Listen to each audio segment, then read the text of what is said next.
Hi, welcome to my latest Yankee candle video, and I'm delighted today to be able to bring you a classic treasure fragrance and two widely available fragrances that I haven't covered before that are new to me. So I will start with Waterfall Canyon. Now look at this label.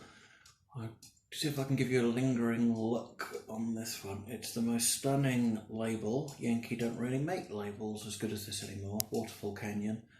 I first experienced Waterfall Canyon. Our friends Matthew and Caroline picked this up a couple of years ago. It came out in the USA many years ago. It was brought back to the USA in outlet stores only, I think about 5 years ago, and our friends Matthew and Caroline picked it up.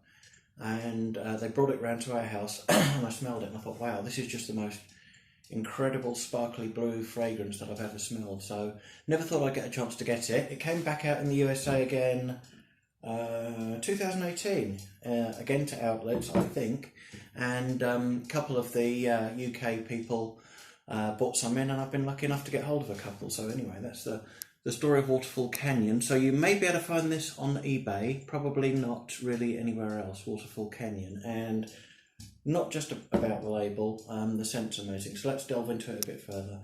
It's the scent of cascading water fills the air with a cool, purifying freshness. Now,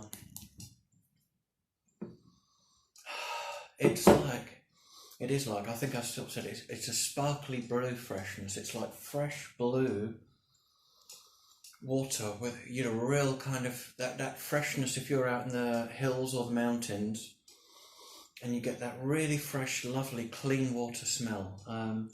Obviously it's enhanced because water itself doesn't have that smell, but it smells like clean air.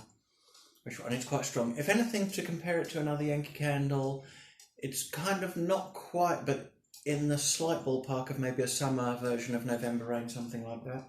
Let's have a look at the notes. Unusual cactus blossoms and orange are the top notes. So that real watery freshness that I've picked up in other things. I think Hello Water's probably got that. It's got that kind of juicy, watery freshness that you get from a cactus. Cactus blossoms and orange is unusual. You can't. The citrus is very cleverly hidden in there. Water accord and wildflowers in the middle, so it gives you that open air, that fresh water feel, and pine, sandalwood and patchouli in the base, which give it that real depth to it. And the pine just, again, gives it that little extra bit of fizz, and the sandalwood and patchouli very prevalent across the Yankee candle range in base notes. But it's really stunning. It's one of the best watery type candles there's ever been, and I'm so pleased to be able to get a couple. Even though I've got two, I don't know how brave I'll be to burn this, but there we go. That's Waterfall Canyon, so good luck if you can find it. I think there are still some on eBay in the UK if you want it. There we go. On to two then that are widely available in the Yankee candle range that I've never experienced before. Now, if I was a betting man, here we are sort of mid-2019, I would not be surprised if one or the other or both of these retire over the next year or so. They've been around a while. Driftwood's got a slightly similar replacement in Seaside Woods that's come out this year.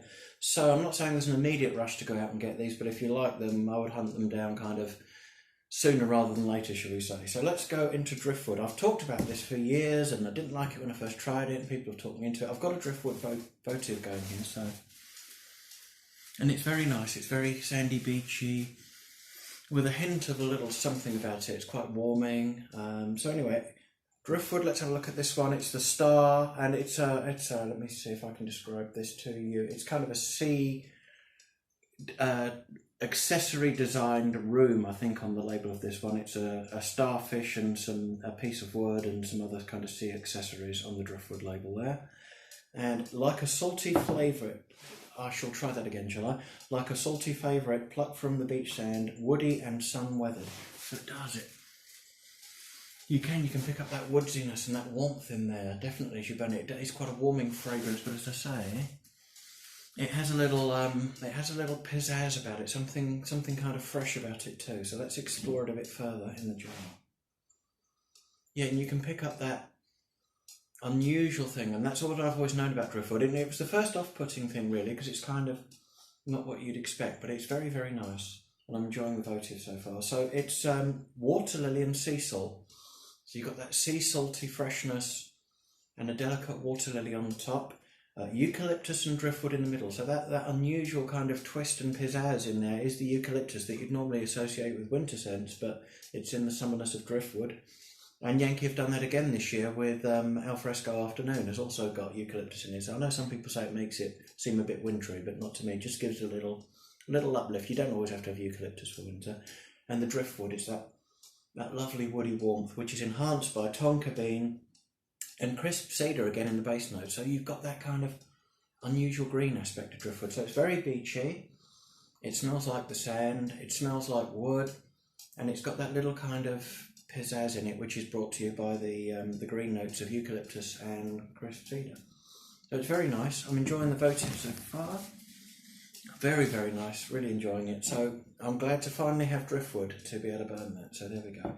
And last one I never thought I'd get, but it's funny, I picked up on last year. I was watching a history program because I'm really into history, and lots of talk about the Middle Ages in England and saffron. And it got me, why have I never picked up vibrant saffron from Yankee Candle? And there, I believe that must be a picture of the saffron flower. Why have I never picked up this fragrance that's got so much history to it?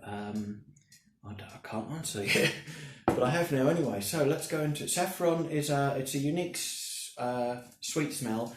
3,500 years of history. I think it was first kind of discovered 3,500 years ago, I believe, in Iran.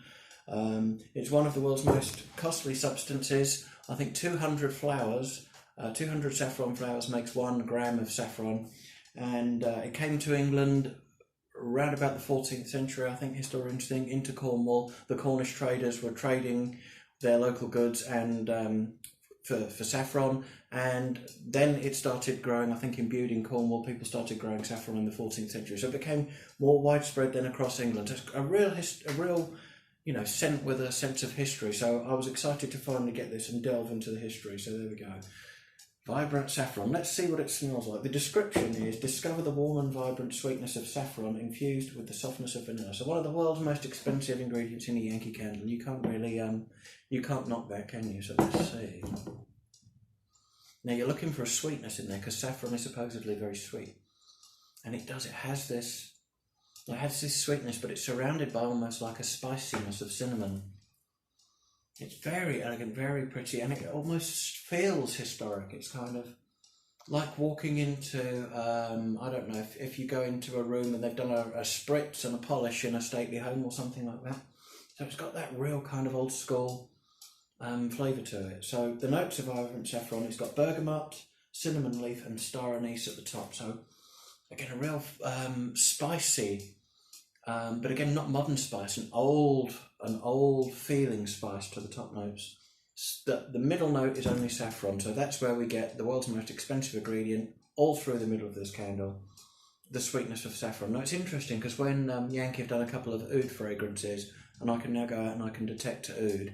Saffron, I'm going to have to go and smell some saffron and other things that have got saffron in it, so I can really pinpoint what it is, but I think I can see the saffron on there. There's this beautiful sweetness in the middle.